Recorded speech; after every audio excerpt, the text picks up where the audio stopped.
सहनाववतु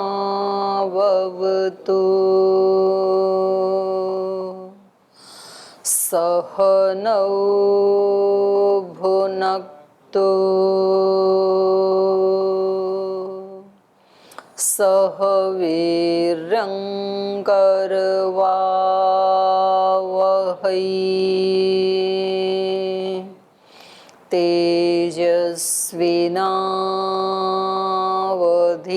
तेजस्विनावधीतमस्तु मा विद्विषावहै।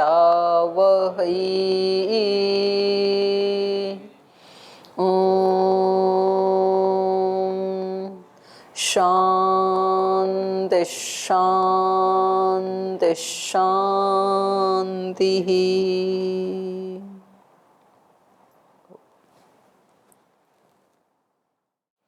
वेदांत दर्शन के तृतीय अध्याय का प्रथम पाद हम पढ़ रहे हैं और कल से इसके प्रथम पाद के सूत्रों का उच्चारण भी किया करें आप। तो ये सूत्र भी फिर जुबान पे आने लगते हैं ना, वेदांत वाले सूत्र कम जुबान पे आते हैं, लोगों के कम पढ़ते हैं ना इसको।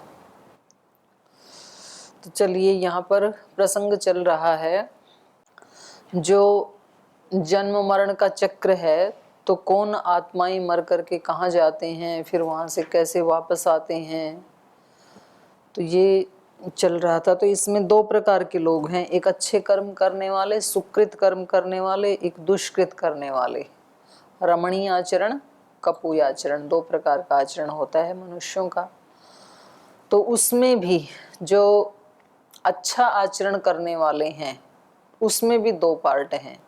अच्छे कर्म में भी एक ज्ञान के उपासक होते हैं, एक कर्म के उपासक होते हैं। तो विद्या कर्मणो रीतितो प्रकृतत्वात्। तो इसमें दो गतियां हैं फिर, एक ज्ञान की उपासना करने वाले लोगों की और दूसरी कर्म की उपासना करने वाले प्राणियों की, वो इसमें बताया। चंद्रलोक प्राप्ति इष्टाधिकारिणाम न अनिष्टाधिकारिणाम। तो जो इष्टादि का पालन नहीं करते, अच्छे शुभ कर्म नहीं करते हैं, उनकी तो चंद्रादि लोकों में गति होती ही नहीं, वो तो जाते ही नहीं है। तो चंद्रादि लोकों की प्राप्ति उन्हीं को होती है जो शुभ कर्म करते हैं। इत्यत्र प्रसंगे हेतु एवं अपरो। तो कह रहे हैं इस प्रसंग में ये दूसरा भी एक हेतु है। यत देवयान पितृयान मार्गौ प्रयताम विद्येते।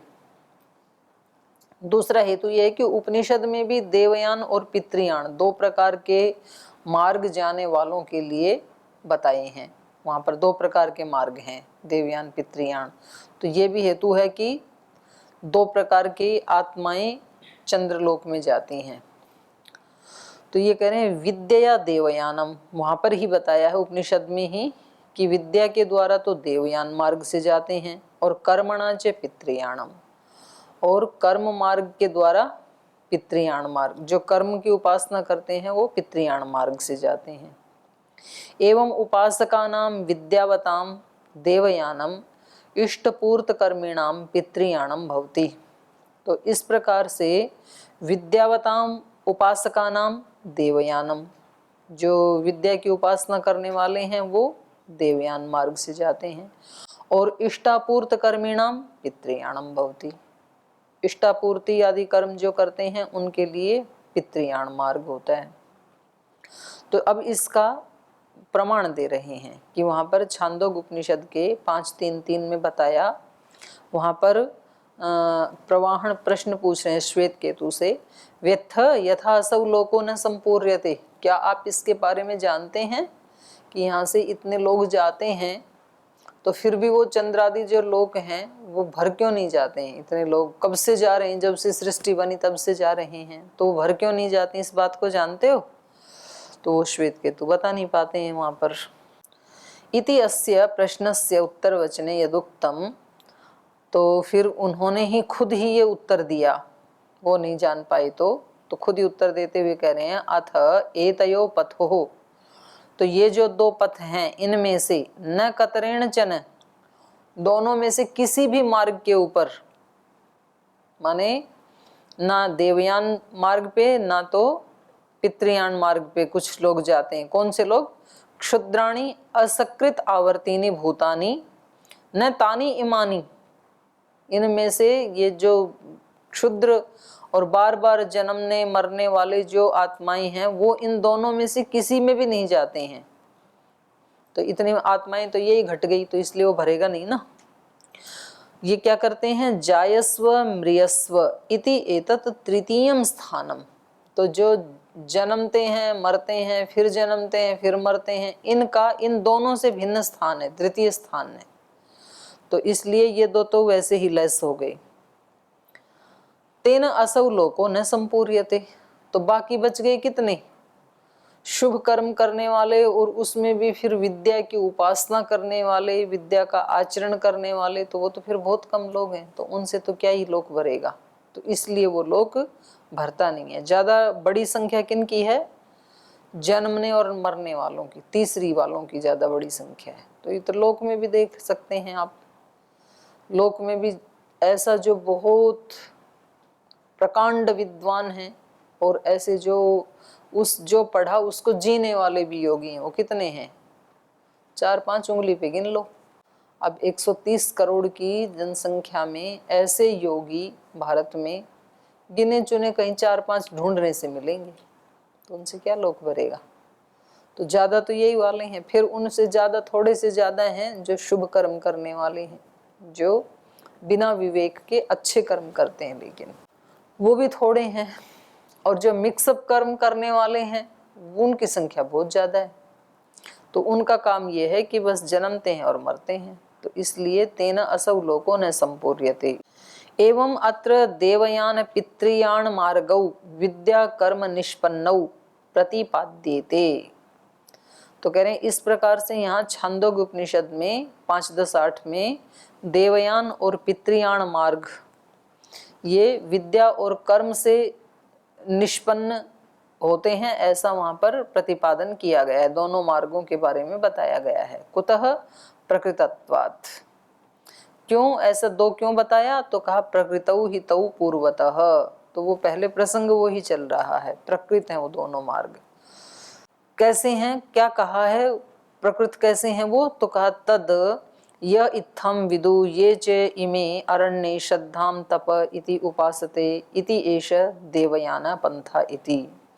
वे लोग जो अरण्य में रहते हैं और श्रद्धा और तप पूर्वक उसकी उपासना करते हैं, जैसे कि आप लोग हैं, तो उन आत्माओं के लिए तो ये देवयान पंथ है। एषा देवयान पंथा, ये देवयान पथ से जाने वाली आत्माएं हैं। अथ यह इमे ग्रामे इष्टापूर्ते दत्तम इति उपासते।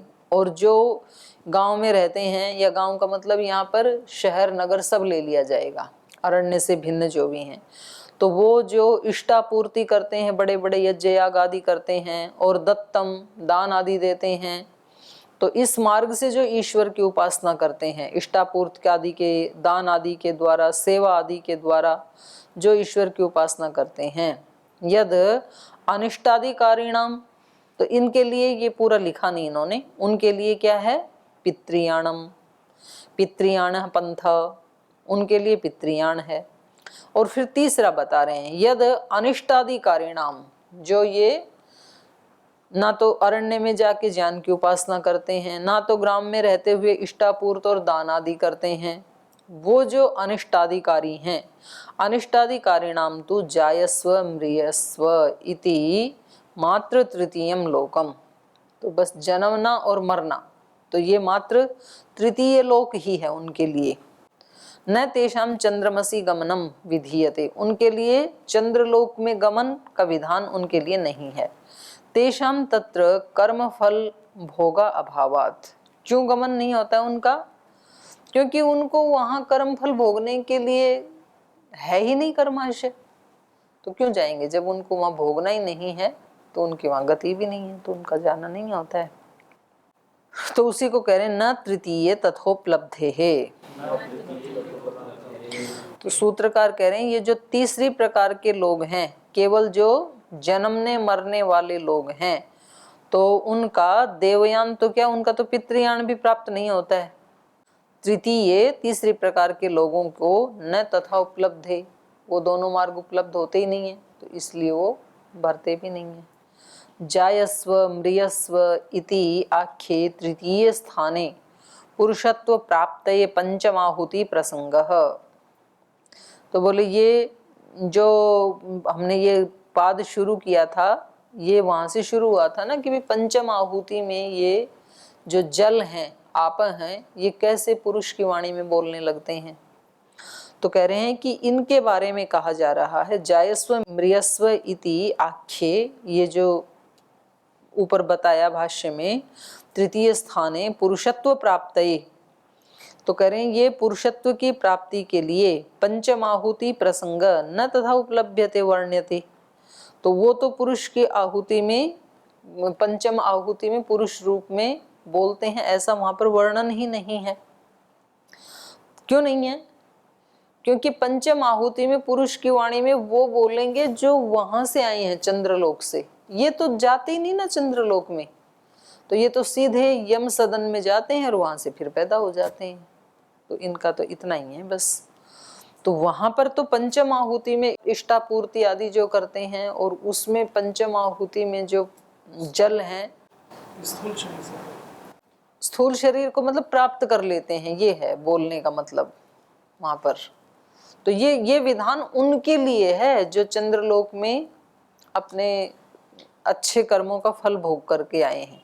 न तथोपलभ्यते वर्ण्यते तस्माद अनिष्टाधिकारिणाम कीट पतंग देहम प्राप्नुवताम। ये जो अनिष्टाधिकारी हैं, ये तो जन्मना मरना, तो ये तो निम्न योनियों में जाते हैं, फिर कीट पतंग आदि में जाते हैं ये। तो ये कौन सी पंचमाहुति में बोलेंगे? तो नहीं बोलेंगे, वो तो मनुष्य के लिए है। तो इससे क्या पता लगा कि जो ना ज्ञान की उपासना करते हैं, ना शुभ कर्म करते हैं, उनको दोबारा मनुष्य का शरीर नहीं मिलेगा। वो मरेंगे, मरने के बाद फिर पैदा हो जाएंगे, लेकिन पैदा होंगे कीट पतंग आदि के रूप में। तो अभी चींटियों की देखो झुंड के झुंड हैं, कितनी चींटियां पैदा हो रही हैं, मच्छर। मिलेगा, फिर वो पूरा हो जाएगा ना, तब फिर दोबारा फिर चांस मिलेगा उनको वहां से जाके। तो अभी तो क्योंकि इनको ये मार्ग बताने हैं ना, तो इसलिए इसी के ऊपर फोकस है ये। और कह रहे हैं इसको स्मर्यते पी च लोके, तो कह रहे हैं स्मर्यते अपि लोके अपि च। ये स्मृतियों में भी हमने पढ़ा है, देखा है, और लोक में भी देखा है। क्या देखा है कि दो ही लोग जो हैं वो ही देवयान और पितृयान वाले ही चंद्रादि लोकों में जाते हैं। तो ये हमने स्मृति का भी प्रमाण हमारे पास, और लोक में भी देखा जाता है। योषित पुरुष विषय के आहुति नहीं केसांचित जीवानाम भवत इति स्मृतौ उच्यते। तो कह रहे हैं ये स्त्री और पुरुष विषयक जो आहुति है, पांचवी आहुति, वो नहीं केसांचित जीवानाम भवत, कुछ जीवों के लिए नहीं है, वो उन जीवों के लिए नहीं है जो चंद्रादि लोक में नहीं गए, उनके लिए नहीं है ये। तो इसकी कह रहे हैं कि स्मृति भी इसका प्रमाण है। जैसे वैशेषिक में कहा संत्ययो निजाहा, कुछ प्राणी ऐसे हैं जो अयोनिज हैं, माता पिता के संयोग से पैदा नहीं होते हैं। और कह रहे हैं अपीच लोके, और लोक में भी ऐसे देखने को मिलता है। कैसे? लोके पीछे तथा योषित पुरुष विषय का भ्याम आहुतिभ्याम बिना अपि उत्पत्ति युग लिक्षादीनाम भवति इति प्रत्यक्षम। तो जो जूं आदि हैं सिर में, डेरे आदि, तो उनकी उत्पत्ति के लिए माता पिता की जरूरत नहीं है, और उनके लिए गर्भाधान संस्कार करने की जरूरत नहीं है, वो तो ऐसे ही पैदा हो जाते हैं अपने आप ही। तो ये वही आत्मा है, कौन सी? अनिष्टाधिकारी, जो दोनों ही प्रकार के काम नहीं करती हैं, तो उनको फिर ऐसे जाना पड़ेगा। तो पैदा हुए, थोड़ी देर में कोई मार देगा उसको मच्छर के रूप में पैदा हुए, किसी ने मार दिया, फिर पैदा हुए, मरते हैं, पैदा होते हैं। तो ये वहां पर भी कहा है व्यास भाष्य में भी, वो जो है ना कि अनंत अज्ञान, अनंत दुख, और अनंत काल के लिए वो नरक योनियों में डाल दिए जाते हैं। और ये वहां भी पढ़ा था हमने, भुवन जानम सूर्य संयमात, और उससे पहले भी पढ़ा था। तो जो अशुभ कर्म करने वाले हैं ना, उनको फिर बहुत लंबे काल तक दुखों की अनुभूति करनी पड़ेगी। अनंत अज्ञान का है वहां पर, जिसका अंत ही नहीं है, कितने दिन रहेंगी, अनंत दुख। ऐसा नहीं है कि भाई चलो कोई बात नहीं, एक बार मच्छर बन गए तो फिर दोबारा पैदा हो जाएंगे, ऐसा नहीं। अनंत काल तक, बहुत लंबे काल तक दुख उठाना पड़ता है। तो इसको देख करके फिर व्यक्ति भय के कारण गलत काम नहीं करता है। इस रूप में शास्त्र हमारी सहायता करता है। इनके बारे में इतना दुख दिखाएगा, और दूसरी जो आत्माएं हैं उनको फिर बहुत अच्छे अच्छे सुख दिखाएगा, तो ताकि उस मार्ग पे लोग चलें। तो कह रहे हैं ये हम प्रत्यक्ष भी देख रहे हैं। यतस चतुर्विधो ही भूतग्राम है, क्योंकि 4 ही तो प्रकार के प्राणियों के समूह हैं। जरायुजः, अंडजः, स्वेदजः, उद्भिजः। तो जो जरायु से पैदा होने वाले हैं वो तो मनुष्य हैं और गाय भैंस आदि। और अंडज ये चिड़िया, कबूतर, मुर्गा। स्वेदज यही जूं, लीख आदि या चावल आदि में भी हो जाते हैं। और उद्भिज पेड़ पौधे जो पृथ्वी को फाड़ के उत्पन्न होते हैं। तो ये 4 ही प्रकार के तो शरीर हैं, प्राणी हैं। तत्र स्वेदज उद्भिजौ तु अयोनिजौ स्तः। तो इसमें जरायुज और अंडज, इसमें तो माता पिता की आवश्यकता पड़ती है, लेकिन जो स्वेदज और उद्भिज हैं ये अयोनिज हैं। प्रणाम दीदी। चावल में जो अयनिज आत्मा आता है तो उसमें तो मतलब अनुसई आत्मा होता है, मेरे को लगता है वही आत्मा को उसी मतलब ऐसा वातावरण बन जाता है, उसका जन्म होता है, ऐसे ही क्या? चावल में तो आत्मा तो है ही है पूर्व से ही, तो वही आत्मा का ही जन्म होता है, ऐसे लगता है क्या? नहीं, इसमें लेकिन इसमें भी अनुशयी आत्मा ही है। चावल के दाने में स्वाभिमानी आत्मा तो नहीं है। तो आप कौन से की पूछ रहे हैं? मैं बोला उसमें जो मतलब उसके अंदर जो पैदा हो जाता है उसकी पूछ रहे हैं। चावल में जो मतलब अनुसई ये अयनिज शरीर उत्पन्न हो रहा है कोई भी, मतलब चावल के अंदर जो कीड़ा पैदा हो गया उसकी बात कर रहे हैं ना? उसकी बात कर रहा हूँ। तो चावल में पहले तो अनुसई आत्मा है, उसी का ही जन्म हो रहा है, मैं पूछ रहा हूँ। नहीं नहीं नहीं नहीं, उसका नहीं हो रहा है, ये अलग है चावल से। तो बोले 4 ही प्रकार के हैं। तो इनमें से 2 कैसे हैं? अयोनिज। और ये जो 2 अयोनिज हैं ये कौन से व्यक्ति हैं? ये वही व्यक्ति हैं जिन्होंने कभी कोई शुभ कर्म नहीं किया। तो ये बस ऐसे ही पैदा होते हैं, ऐसे ही मरते रहते हैं, फिर पैदा होते हैं, फिर मरते हैं। तो इनका एक लंबा कालखंड है। तो देखो इससे ये पता लगता है कि अच्छे कर्म करने वालों को जो सुख मिलता है उसका भी लंबा कालखंड है, जैसे मोक्ष आदि का या चंद्रादि लोकों का। और जो अच्छे कर्म नहीं करते हैं और हमेशा दूसरों को दुख ही देते हैं, उनके दुख का भी फिर लंबा कालखंड है। तो उनको बार बार उन योनियों में जाना पड़ेगा, स्वेदज और उद्भिज आदि में। दर्शनाच्य, दर्शनाच्य का मतलब होता है, श्रुति में भी ऐसा ही देखा जाता है। ये जहाँ जहाँ भी दर्शनाच या ऐसे शब्दों का प्रयोग करते हैं ना, तो वहाँ दर्शन शब्द से श्रुति का ही ग्रहण होता है। श्रुतौ दर्शनाच्य, कह रहे श्रुति में भी ऐसा ही। ऊपर तो स्मृति का, वैशेषिक का उदाहरण दिया था, और अब श्रुति के बारे में भी उदाहरण दे रहे हैं। श्रुतौ दर्शनाच्य अयोनिजत्वं केषांचित् श्रुतिर्दर्शयति ही। अयोनिजत्व भी होता है प्राणियों का, माता पिता के बिना भी उत्पत्ति हो जाती है। तो इसके बारे में श्रुति भी प्रमाण है। जैसे किसी व्यक्ति का कोई कथन होता है ना, तो वो किसी प्रसंग विशेष में होता है। जैसे सत्यार्थ प्रकाश में महर्षि दयानंद जी ने एक जगह लिखा है कि अगर कोई व्यक्ति कहे कि माता पिता के संयोग के बिना भी किसी का जन्म हो गया, तो इसको महा झूठ मानना, क्योंकि ये प्रकृति के नियम के विरुद्ध है। तो वहां पर वो बात कर रहे हैं मनुष्य जीवन के प्रसंग की। बाकी की ये तो होते ही हैं बिना माता पिता के, जो स्वेदज और उद्भिज हैं ये तो। हाँ, तो कोई कहे कि उस वाक्य को लेकर के कोई कहे कि महर्षि दयानंद तो इनको मानते ही नहीं है, स्वेदज और उद्भिज को, तो ये उचित नहीं है फिर। तो कह रहे हैं ये जी।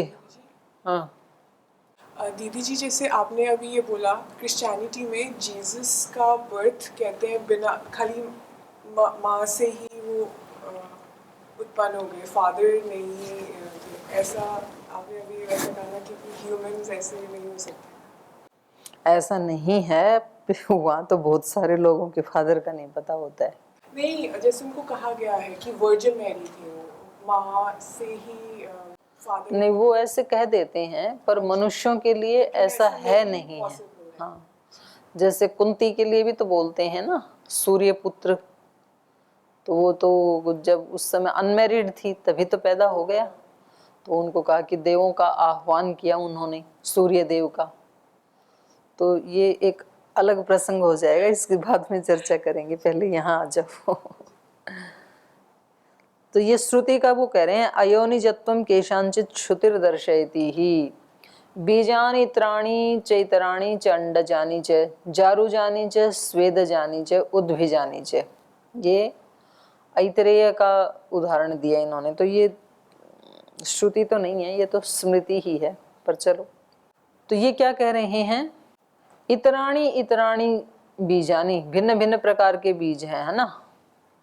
बीजानी इतराणी च इतराणी, दूसरे बीज होते हैं इनके जरायुज आदि के और अंडज के, और इतराणी च अंडजानी, अंडज के अलग बीज, जरायुज का अलग बीज, जारुजानी च स्वेदजानी च उद्भिजानी च, माने सबके अलग अलग बीज होते हैं, ये कहना चाह रहे हैं ये। तो ये 4 प्रकार के प्राणी होते हैं, इस कथन की पुष्टि इससे करना चाह रहे हैं।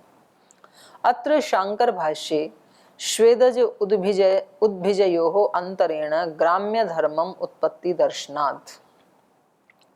तो कह रहे हैं इस सूत्र की व्याख्या करते समय शंकराचार्य जी ने शांकर भाष्य में स्वेदज और उद्भिज जो हैं उनसे भिन्न ग्राम्य धर्मम उत्पत्ति दर्शनात्, वहां पर ग्राम में उत्पन्न होने वालों की जो उत्पत्ति है उनका वहां पर वर्णन किया है। तो वहां पर क्या कहा उन्होंने, उक्तम तद एतत् वर्णनम लोक वर्णनम तत्तु पूर्व सूत्रे ही तथा व्याख्याने भवितव्यम।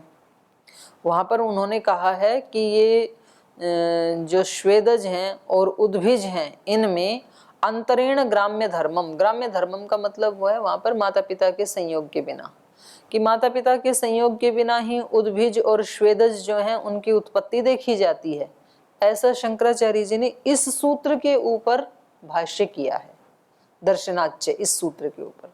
तो इनका कहना है कि ये बात तो पिछले सूत्र में हो ही गई थी ना, स्मर्यते पी च लोके पी, तो ये तो बोले लोक में हमने पहले कह ही दिया, तद एतत् वर्णनम लोक वर्णनम, ये तो लोक वर्णन है, तत्तु पूर्व सूत्र ही व्याख्यानेन भवितव्यम, तो ये तो पूर्व सूत्र की व्याख्या में ही होना चाहिए था, न अत्र, यहाँ नहीं होना चाहिए, क्योंकि पूर्वत्र ही लोक शब्द पठ्यते, पहले वाले सूत्र में लोक शब्द पढ़ा है, तत्र तु लोके स्मर्यते, तो वहां पर लोके स्मर्यते इति प्रतिपाद्य, तो वहां इसका प्रतिपादन करके स्मृति उदाहरणम दत्तम शांकर भाष्य, तो वहां स्मृति का उदाहरण शंकराचार्य जी ने दे ही दिया है पिछले सूत्र में।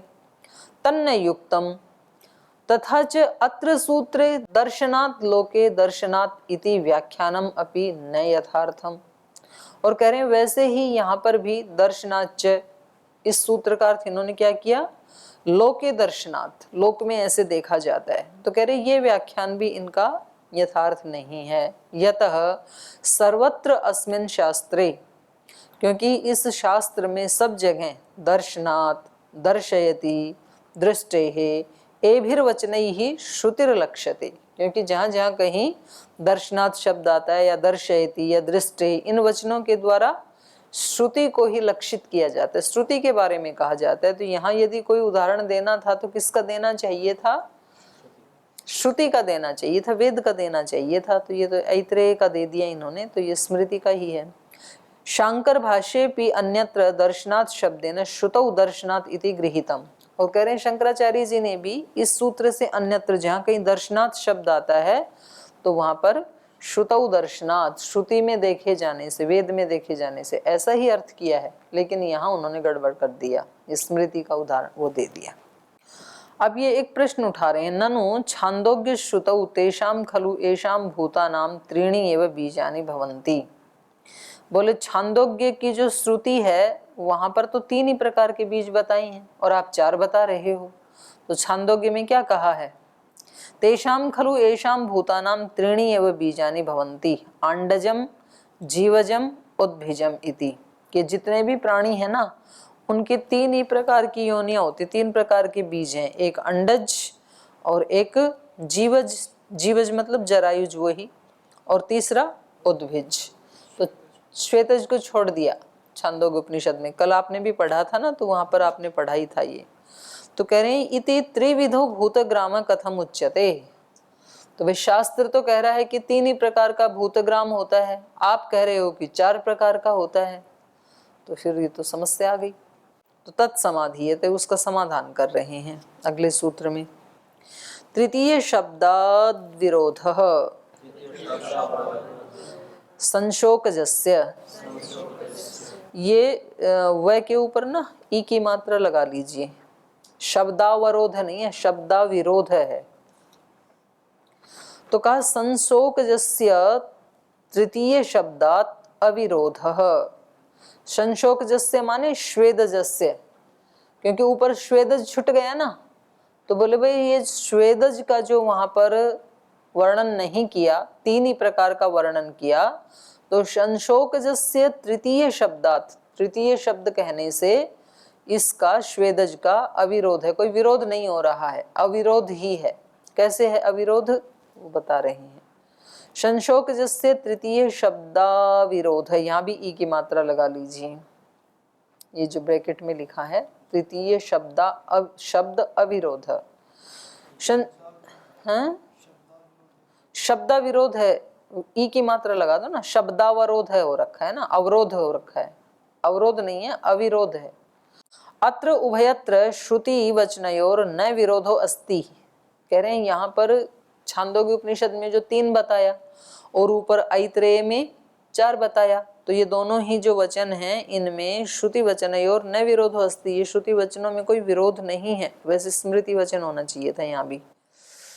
यत ही संशोकजस्य, संशोकजस्य माने स्वेदजस्य, जो श्वेदज हैं प्राणी हैं उनका तृतीय शब्द को उद्भिजे अवरोधो अंतर्भावो विद्यते, क्योंकि कह रहे हैं जो श्वेदज प्राणी हैं उनका जो तृतीय शब्द कहा है उद्भिज, उन उद्भिजों में ही अंतर्भाव हो जाता है, माने उद्भिज और श्वेदज ये दोनों एक ही श्रेणी में आ जाते हैं, अंतर्निहित हो जाता है। तो 3 कहने से भी कोई दिक्कत नहीं आएगी, वो चारों को ही स्वीकार कर लिया जाएगा, उसी के अंतर्गत आ जाएगा ये भी।